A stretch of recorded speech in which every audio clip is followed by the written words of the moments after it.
The order was simple. Kill the Devil King. No one asked why. No one ever did.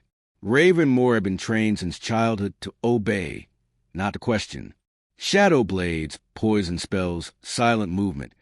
She was the best human assassin the Sacred Order had ever created. And tonight, she was sent to hell itself.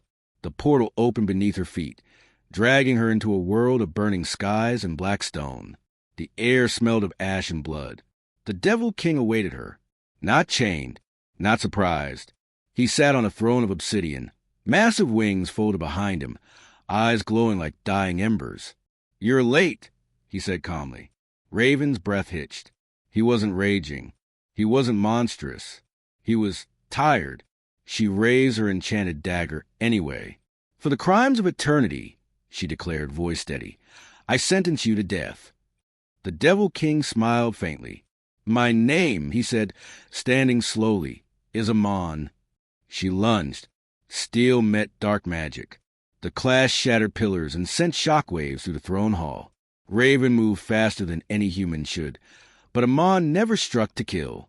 He blocked, redirected, avoided. "Why won't you fight back?" Raven shouted. Amon caught her wrist, twisting the dagger from her hand. Instead of killing her, he pushed her away. "Because," he said quietly, "you're not here to kill me." Raven froze. "What?" "You were sent," Amon continued, eyes dark with ancient sorrow, "to test me." Memories flooded Raven's mind, visions she'd never lived. Children burned in holy wars. Demons slaughtered in God's name. Amon standing alone, absorbing hatred from every realm. She staggered. "You're not the villain," she whispered. Amon looked away. "I was made one." The Order's sigil suddenly ignited on Raven's chest, burning. Kill him or die. Raven screamed in pain, collapsing. Amon rushed forward, catching her before she hit the ground. "Don't," she gasped. "If you help me, they'll kill you." Amon cradled her carefully, as if she were something fragile. "Then let them try," he said, for the first time in centuries. The Devil King chose love over survival, and Raven chose betrayal over duty. Above them, the sky cracked, because fate had just changed. Raven's pain didn't fade. It burned. The sigil on her chest pulsed violently, holy magic tearing through her veins like poison. She screamed, clutching Amon's armor as her knees buckled. "They're activating command," she gasped. "If I don't kill you, my heart will stop." Amon didn't hesitate. He slammed his hand over the sigil. Dark magic surged, violent, ancient, forbidden. The holy mark cracked, light screaming as shadow consumed it. Raven collapsed unconscious. The Devil King caught her before she hit the stone floor. And in that moment, the Order felt it. High above, in the sacred citadel, bells rang in panic. "The assassin's mark is broken," a priest shouted. "That's impossible," another yelled. The Grand Inquisitor's face hardened. "Then the Devil King has chosen," he said coldly. "Prepare the purge." Raven woke in a chamber of black crystal and dim firelight. She reached for her blades. "Gone." "You're safe," Amon said from the shadows. She flinched. "You shouldn't have saved me." Amon stepped into the light. Without his crown, without his throne, he looked less like a god and more like a burdened king. "They would have killed you," he replied. "I was ready," Raven snapped. "I was trained to die." Amon's jaw tightened. "Then they trained you wrong." The Order attacked that same night. Portals ripped open across the Netherrealm. Holy warriors poured in, burning everything in their path. Demons screamed as light weapons tore them apart. Raven watched in horror. "This is because of me." Amon placed a hand on her shoulder. "No, this is because they fear losing control." He handed her back her dagger. "Choose," he said quietly. "Not as a weapon, as a person." Raven's hands trembled. Then she turned toward the invaders. "I choose you." She fought beside him.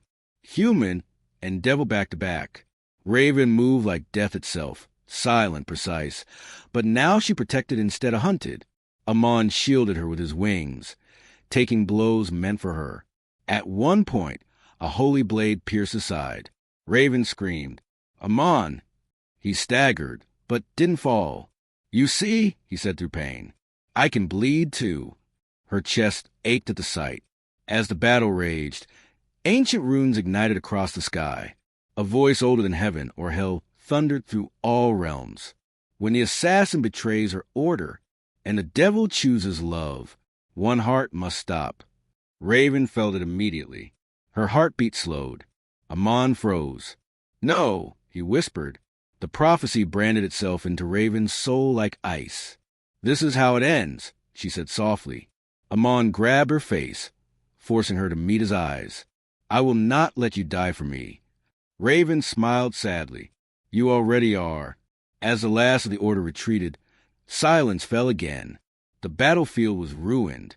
Bodies, holy and demonic, littered the ground. Raven collapsed weak. Amon caught her, holding her close as her pulse flickered dangerously. "Listen to me," he said desperately. "I have ruled hell.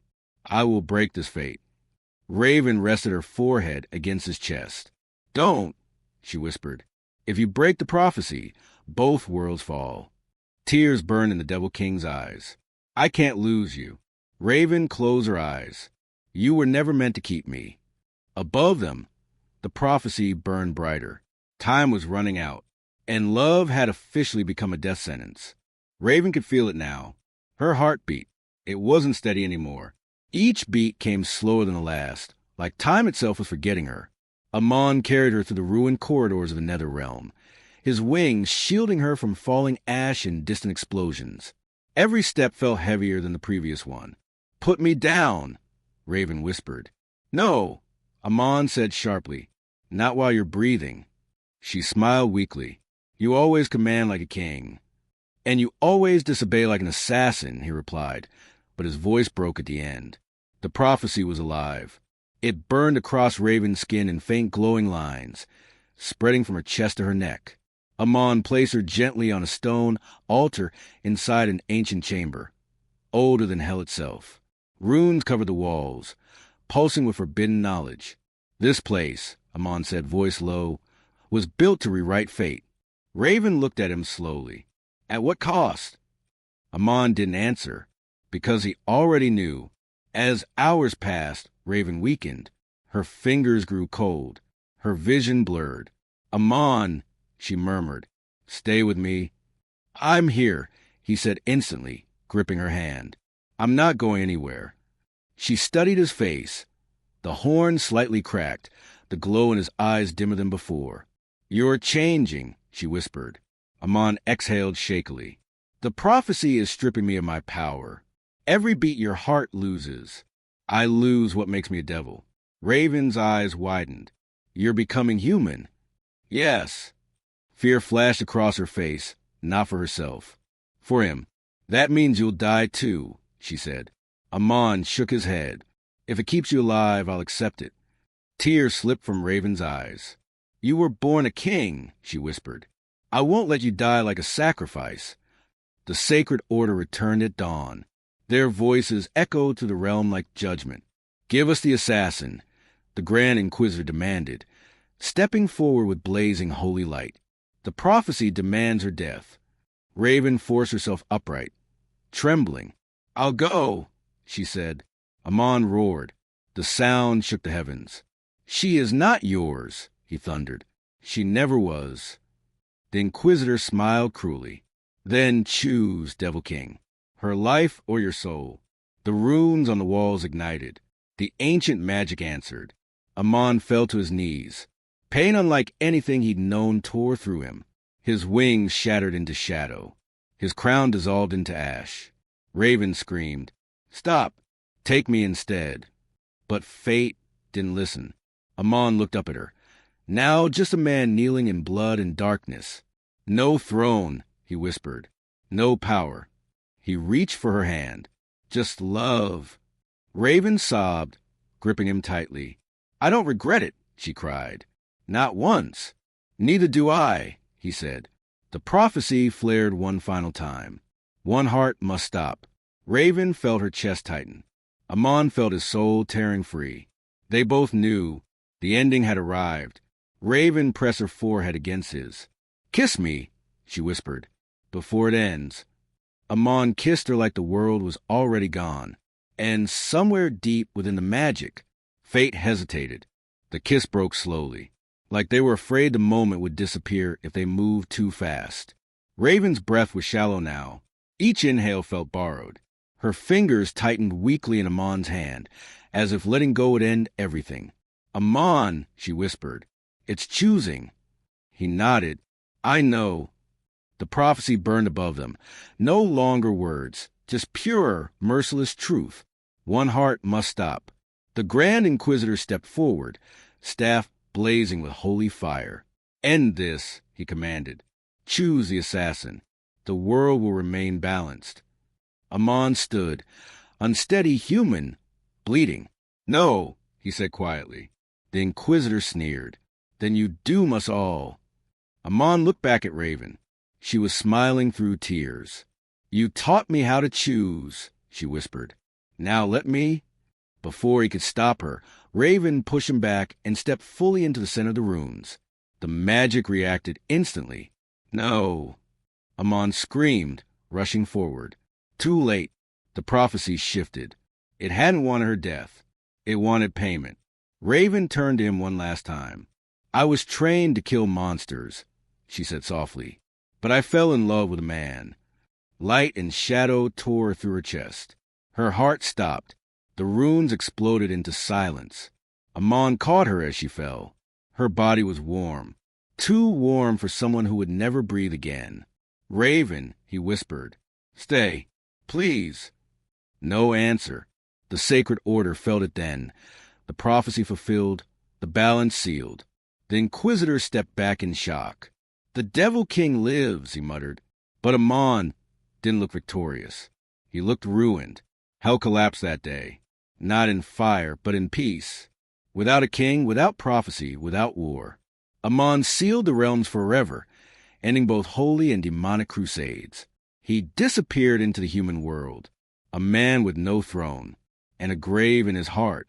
Years later, on a quiet hill far from any kingdom, Amon knelt before a single grave. No name, just a symbol carved into stone, a broken blade. I kept my promise, he said softly. No more orders, no more kings. The wind moved gently through the grass. Sometimes, just sometimes, he thought he heard her laugh. Amon aged. He smiled more. He helped strangers. He loved no one else. When death finally came for him, it wasn't violent. It was gentle and waiting. As his eyes closed for the last time, he whispered, I'm ready. Some say they were seen together beyond the veil. An assassin with fire in her eyes, and a devil who chose love. No prophecy, no orders, just peace.